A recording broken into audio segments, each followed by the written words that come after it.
po mga kababayan. Right now, nandito po tayo sa Ibalong Centrum for Recreation. And this time, may mini Bagong Pilipinas Servisyo Fair. Mga kababayan, daming tao. Ito si Kapitan Arthur Marco ng Legazpi City. Mga kasama natin. Ang daming tao, mga kababayan. Ito yung sinasabi ni Speaker Martin, Tindog Bicol para sa mga nasalanta ng bagyo po. Tingnan ninyo. Ang sabi, Albain Catanduanes po ito, mga kababayan. Tingnan niyo po. Ayan po, oh. Papasok na sila, mga kababayan. Kayong mga taga-saan po kayo? Ay, Bakakay Albay, taga First District ng Bakakay Albay. Mga kababayan, yan po Servisyo Fair. Welcome to Legazpi. Pupunta po dito si Speaker Martin Romualdez. Yan, dito din ginanap, mga kababayan, yung unang Servisyo Fair. Ito po kasi mini Servisyo Fair. So ginawa po ito biglaan kasi nga po tinamaan ng sunod-sunod na bagyo, Bicol Region. So makikita po ninyo dito Bagong Pilipinas. Ito po sila, mga taga DOH yata. DOH po kayo, ma'am? Ayan. Mga taga DOH po sila, mga kababayan, para sa medical services. Ila pa. Yan po, busy sila, mga kababayan dito. Umaga po sa inyong lahat. Dito tayo sa taas. Good morning, everyone! Magsisimula na po. Makikita po ninyo. Jason, palakpakan! Mga taga DOH Bicol po sila. So mga taga First District, Third District of Albay. And sabi, pupunta dito yung Catanduanes representative para i-turn over po yung ayuda. Pero nakita ko po, mga kababayan, yung mga trucks ng Ako Bicol po at ng House of Representatives, nauna na po nagpadala ng mga trucks ng aid, yung galing po, mga kababayan, sa Congress. Yung pinakita ko po sa inyo. So makikita ninyo, napakaraming tao. Ito mga pagkain, oh. Ayan po, mga kababayan. Ganito po mag-asikaso ang administrasyong Bongbong Marcos at si Speaker Martin. Saan po kayo? Libon, Third District. Ay, taga Libon ka? Opo. Kumusta na sa Libon ngayon? Medyo na okay na po, nakaka-recover Pangalan na. po ninyo, ma'am? Susa Carlit Parinya, Baklas, Libon, Albay. Kumusta naman po ang recovery ng Libon? Di ba na matindi yung pagtama ng baha sa inyo? Opo, marami naman po tumutulong mga private sector. Opo. Saka sa barangay po, municipal, na nagre-relief man po ng mga kailangan ng tao. Ano masasabi ninyo sa sunod-sunod na relief operations ng ating gobyernong Bongbong? Ay, by the way, Bicolano ka. Sino binoto mo nung eleksyon, ha? Ay, siyempre. Malasap. Sino binoto mo? Bongbong Malasap. Presidente, sigurado ka? Ayaw naman. Adi sige, sunod-sunod dito ang pagbisita. Last time, nang mag-servisyo fair dito yung ating Pangulo, pumunta kayo rito? Hindi kayo kasama? O ibang grupo yon? Hindi po ako kasama. So, anyway. Pero okay naman po kasi kahit papano, hindi pinapabayaan yung buong Albay na yung presidente. Pabalik-balik na nga rito yung ating Pangulo, pati si Martin Romualdez. Opo. Kaya malaking pasalamat na naton nga taga Albay, maski papano natabangan kita ni Pangulong Ferdinand Marcos. Kahit Bicolano, ano? Kahit Bicolano. Kahit talo siya rito, ano? Okay lang yun, diba? Walang politika kasi, yes. diba? Basta kailangan ng kagipitan, andyan sila tumutulong. Pag panahon ng disaster, walang politika. Wala. Dapat ganon. Tulong lang. Kayo, Mrs., taga saan kayo? Taga Libon kayo lahat? Wow. Sige po. Thank you, sir. Ayan. So yan, mga kababayan, walang politika sa pagtulong. Ano kaya to? Tingnan natin. Ano po yan? Ano siya? Ayan. Snack. Uy, Bagong Pilipinas. Grupo kayo ng volunteers kayo ng Bagong Pilipinas? Mga JP po kami. Mga ano? JP po. Ano siya? Ay, government employee. Anong agency kayo, ha? Ako Bicol po. Ah, yung ako Bicol Party List pala, oh. May lugaw po dito. Libre ba yan? Sir, pag Hindi. Okay, para yan. Para sa lahat mga kababayan. Gutom. You see? Tapo ninyo. Mga taga saan kayo? Gawas po. Ah, UAS. Ayan. Pupunta kami sa Saturday sa UAS. Hindi ko pa lang alam kung anong barangay yon. Para din sa relief. O sana, anong barangay kayo? Saban po. Saban. Ako. O, kumusta nga ngayon yung UAS? Kasi di ba lumubog yun sa baha? Oo, ano naman Naka-recover ongoing na. naman po yung Oo. Anong hinihintay ninyo rito? yung sa ano po, ayuda. Ano daw sabi? Ano pa sabi sa inyo? Magkano? At ilang kilong bigas? May bigas ba? Hindi man sinabi. Basta pumunta lang dito. Yes po. Siguradong hindi uwing luhaan.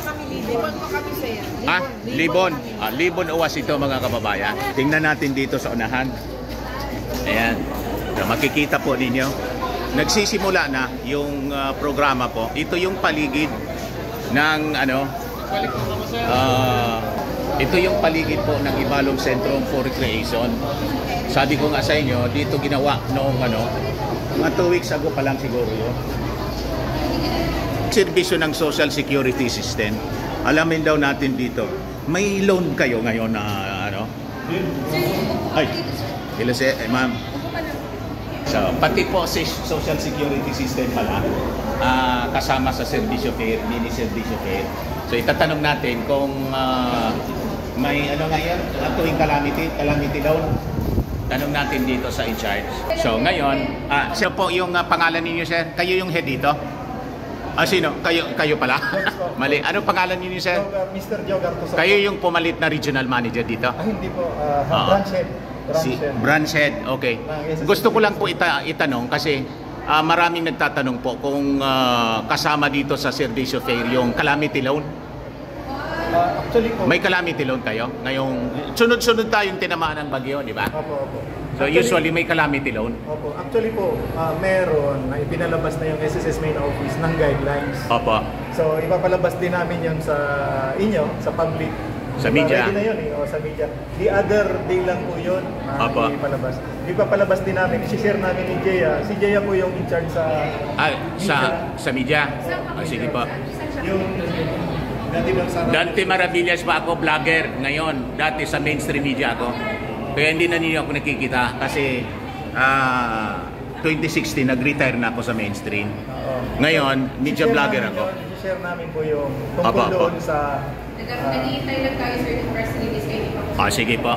naghihintay lang kasi ng press release pero meron ng guidelines. Mayroon ng guidelines. Pira po yung minimum.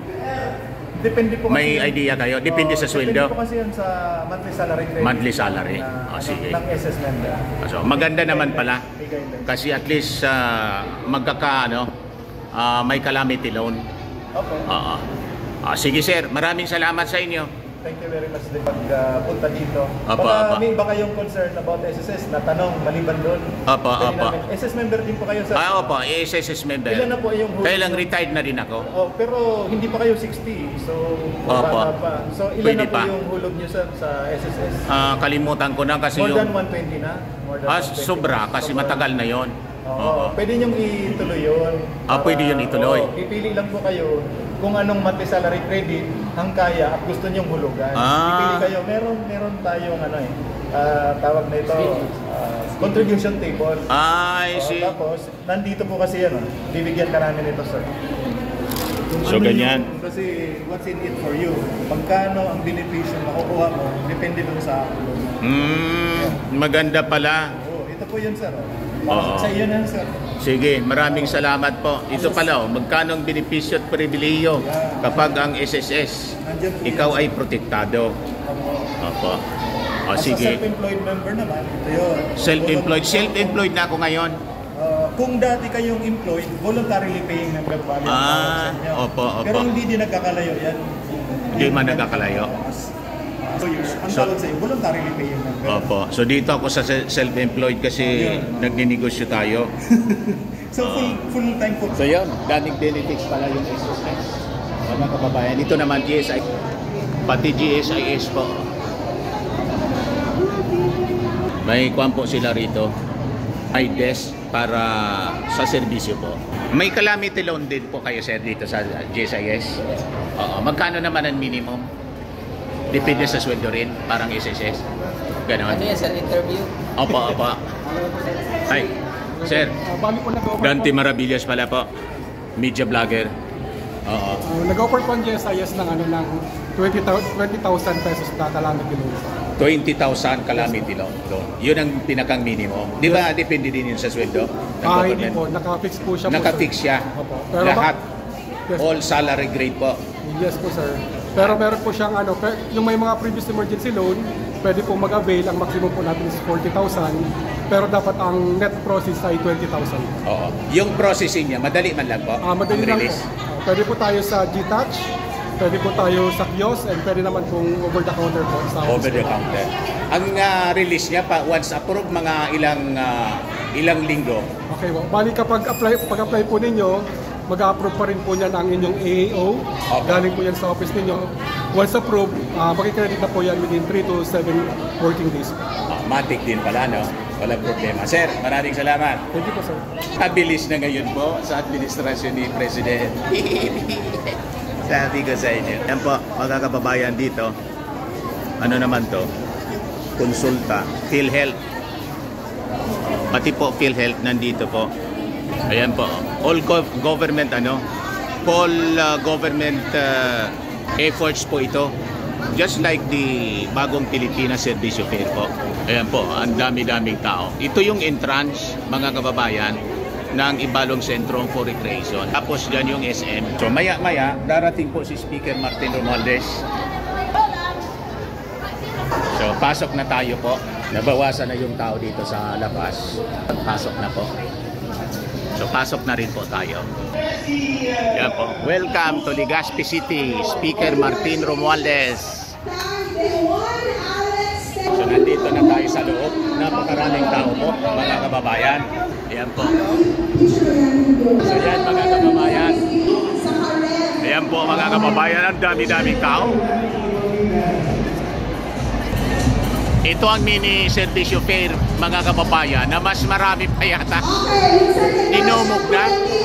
Mas marami pa yata yung pumunta rito kaysa nung nandito yung presidente. Grabe po. Ganon katindi po. Siksik talaga po ng mga tao. Kasi po, nung panahon na pumunta dito yung presidente, nilimit na po for security ng aming Pangulo. Pero ngayon po, 150,000 beneficiaries ang expected po na bibigyan ng tulong dahil po sa napakaraming nangangailangan sa sunod-sunod na pagtama ng bagyo dito sa amin sa Bicol Region. Ikot muna tayo, mga kababayan.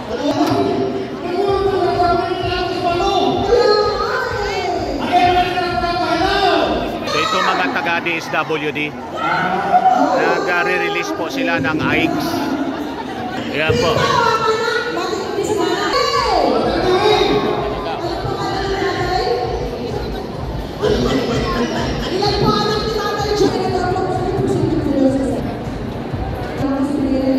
So yan muna mga kababayan yung ating short video. Ako po si Dante Maravillas. Bye-bye. God bless.